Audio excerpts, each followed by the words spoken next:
quase da mesma coisa, sempre quase chega das mesmas conclusões. E essa é a multiforme graça de Deus, né? Assim, como te digo assim, alimentando o povo em diferentes áreas. É por isso que é importante um ministério plural, um grupo de irmãos que ministram a palavra, porque cada um tem uma maneira de comunicar, tem uma ênfase, como você falou, e a igreja vai recebendo a mesma verdade de vários ângulos, né? Então, quando é só um ali, que a coisa fica perigosa. Mas é importante que o cerne seja um só, né? Claro, a corneta não pode um mandar deitar, o outro mandar ir para a guerra, que a turma fica doida. Vamos dizer assim, a doutrina é uma só, mas a maneira de explicar a doutrina, cada um tem o seu jeito, a sua maneira de expressar, né, de comunicar, mas a verdade tem que ser a mesma, não pode um pregar uma coisa, outro pregar outra, como é que o povo vai, né? Quando Paulo recomenda a Timóteo para despertar o dom que há em ti, né, ele nos faz lembrar que o dom vem de Deus, mas ele pode ficar adormecido se nós não exercitarmos. Claro que pode. Timóteo fala exatamente, desperta o dom que há em ti. Verdade. Aqui, muito bem lembrado, é verdade. A terceira coisa que ele coloca aqui, a confiança que Deus os orientará no desenvolver do ministério. Isso aqui é um descanso que a pessoa que Deus chama tem que ter. O meu ministério, se Deus me chamou, Ele vai testemunhar, testificar, Ele vai trabalhar essa verdade na palavra de Deus, né? O quinto ponto, eles têm uma filosofia de ministério clara e dinâmica, uma compreensão clara dos dons e como usá-los, né? Um ministério focalizado. Olha aí o que está escrito aí: não se envolve com o ministério que os distrai. Isso é um grande problema, viu? Hoje tem muita coisa fazendo, tem luz para todo lado, aí você fica perdido, né? Você tem que ter convicção do seu ministério. Eu estava ouvindo uma fita ontem do John Piper, eu gostei muito, rapaz. Quem sabe um dia a gente pode ouvir aqui. Ele falou no Mackenzie, aquela que ele falou no Mackenzie esse ano agora. Então ele estava falando ali uma coisa interessante. Olha, numa universidade, olha bem o que ele falou. Primeiro ele estava explicando o que é a palavra universidade. Ele estava explicando que a palavra, eu achei interessante aqui, ele estava explicando que a palavra universo significa assim, uma diversidade de coisas convergindo para um ponto comum. É isso que significa a palavra universo, né? E a palavra universidade também deveria ter essa característica de várias, vamos dizer assim, vários segmentos, mas unidos com um propósito. Unidos com um propósito só. Então ele estava trabalhando esse exemplo com relação a Cristo sendo o centro de todo o propósito de Deus. Foi muito bonito aquilo que ele fala lá. Então ele estava dizendo assim, por exemplo, lá ele estava falando no Mackenzie, cheio de doutores e tudo, ele falando assim: infelizmente hoje as universidades, elas partiram por um caminho muito raso, elas viraram uma lâmina d'água assim. A pessoa conhece um pouco de muita coisa, mas não conhece muito de pouca coisa. Então a pessoa fica artificial. Qualquer assunto que você conversa com ele sabe dar um pitaco naquele assunto, mas ele não tem profundidade em nada. Então ele trouxe isso para a vida da igreja. Ele estava falando que nós não precisamos conhecer muitas coisas. E até ele falou assim: eu sei que é difícil numa universidade falar isso. Ele falou assim: mas nós não precisamos nos especializar em muitas coisas, nós precisamos conhecer poucas coisas profundamente. Então ele fez uma aplicação sobre conhecer a Cristo, a palavra, as doutrinas de uma maneira profunda, ser profundo naquilo que você fala, naquilo que você faz, né? Essa diferença entre conhecimento e informação, né? O cara tem uma informação das coisas, mas não tem o conhecimento pleno daquilo. Não tem. E aí ele não consegue nem se posicionar naquilo, porque ele já conhece. Essa é a diferença entre um médico especializado e um cliente geral, né? O geral sabe um pouco. você quer tratar do coração, você tem que ir um cardiologista, tem uma especialidade. Tem que conhecer. Então nós temos que ter muito cuidado, porque hoje tem muita coisa para distrair um ministério. Eu fui chamado para quê? Para a palavra, então eu tenho que conhecer a palavra. Eu tenho que orar, eu tenho que ter bons livros que me ajudam a conhecer as doutrinas. Eu sou um doutrinador, eu preciso conhecer as doutrinas básicas da fé cristã, conhecer profundamente. Então por isso que esse curso do John Piper, muito importante, aquele nós assistimos aqui, né? Pilares da graça. Os pilares da fé. Você pega um livro, por exemplo, do Paulo Andrada, as doutrinas básicas da fé. Então você tem que dizer quais as doutrinas que eu creio. Bom, eu creio nessas, tá? Então eu vou estudar o que esses homens do passado falaram, me ajudar a ver na Bíblia. Eu quero ter uma base bíblica para aquilo que eu prego.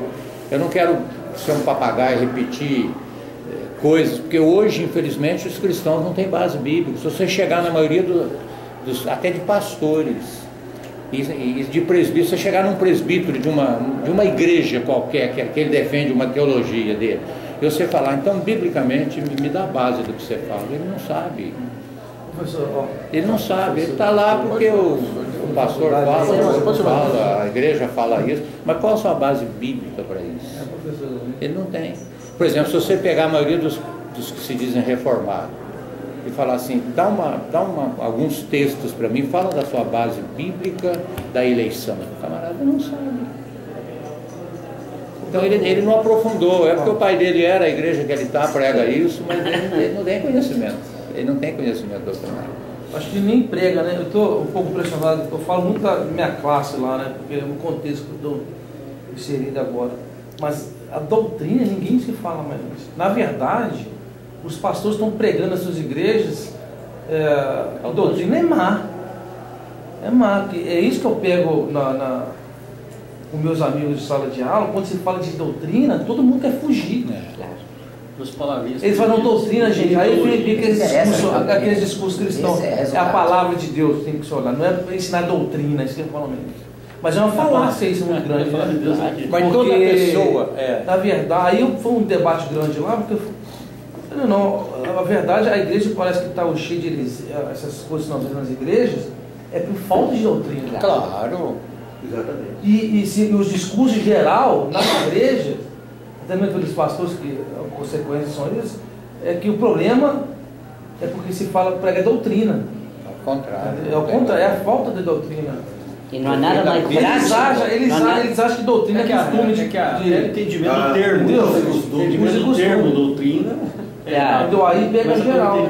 Tem que saber quem é Deus. Tem duas palavras proibidas em algumas igrejas: doutrina e teologia. Você fala de teologia. Mas todo mundo tem doutrina. Ou ruim, ou má, ou péssima, ninguém vive sem doutrina. Existe um desgaste grande da. Você pode ter uma doutrina que não é bíblica, confusa, mas ninguém vive sem doutrina. Não tem jeito. Até o ateu ele tem uma doutrina. É uma doutrina de que não há Deus, mas é uma doutrina, ele criou uma doutrina para ele, não tem jeito de viver sem doutrina.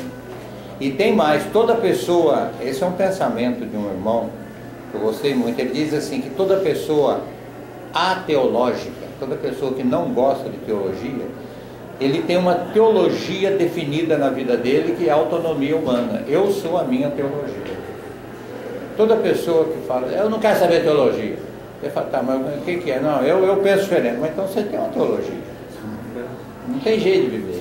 Quando uma pessoa fala da Bíblia, seja raso, seja profundo, ou canta, ou levanta uma oração a Deus, ele está formando uma teológica, não tem jeito. Quando eu canto, quando eu falo um pouco da Bíblia e quando eu oro, inevitavelmente, eu estou fazendo formação de teologia. Agora eu vou dizer uma coisa para vocês.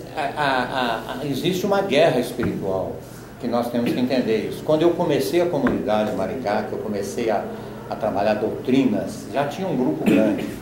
Até ali a gente não trabalhava assim bem, diria assim, bem informalmente.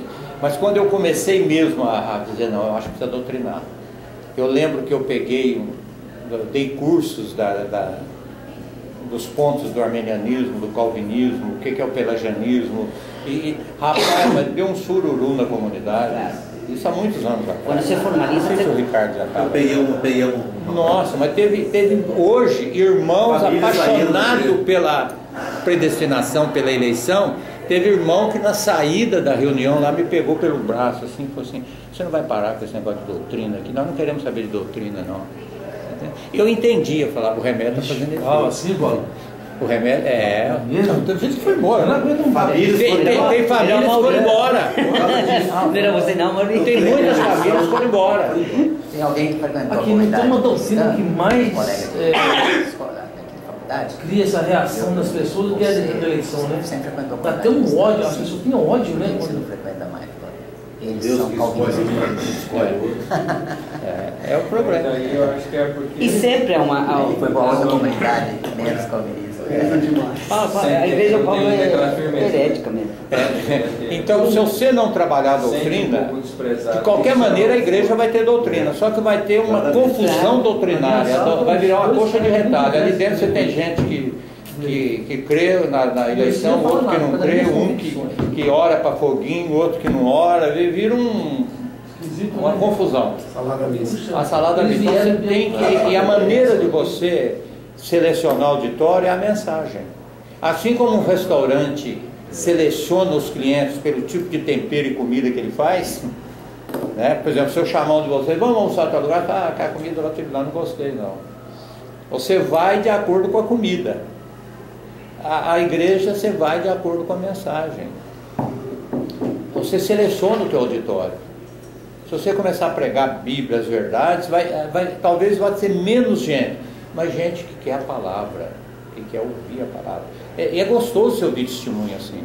Poucos dias chegou uma família lá que veio de uma outra igreja e falou para nós: olha, eu estou vindo aqui, estou gostando muito, porque há uma centralidade na palavra. São só 3 músicas, o tempo maior é a palavra.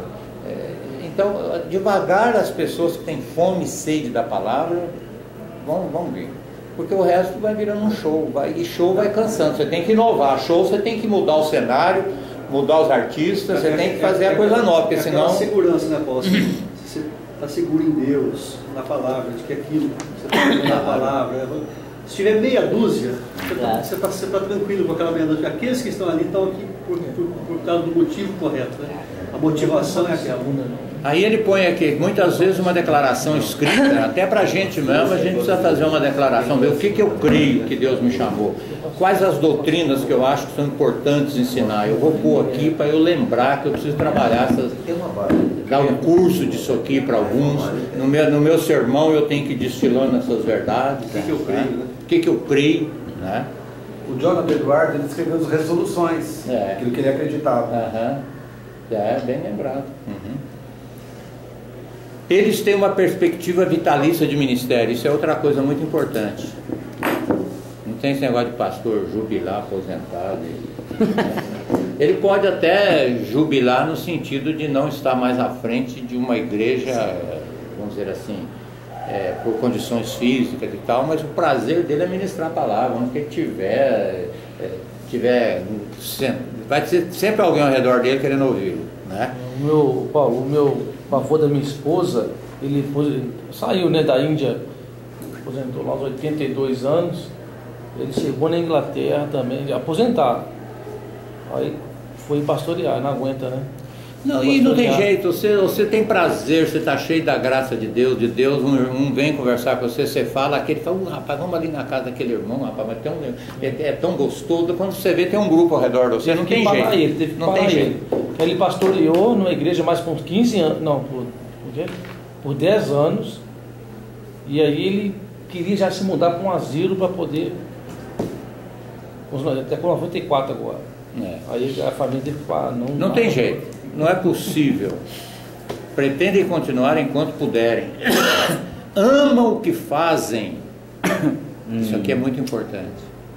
Amam o que fazem, nunca escolheriam parar de ministrar. Talvez aí seja um requisito para saber se você é vocacionado ou não é. Veem como privilégio profundo estar envolvido no ministério. Um privilégio.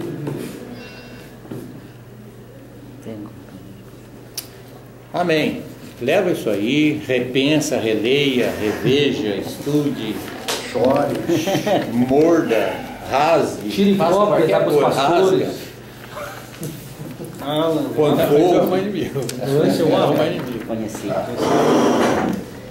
Não, Sim, eu vou quando eu comprar tava uns lá livros aí, vou comprar, tô tirando no pastor lá, já mandei já. Geraldo Lucas, um retiro lá em Alguns pastores. e ele nos atendeu, conversou conosco. Quando você ama o que faz, você não quer parar nunca. Quando é um emprego, você está louco para aposentar, você não quer nunca Paulo, o mais cara nem que- passar perto desse banco, dessa empresa, desse negócio, dessa... Isso aí é um emprego.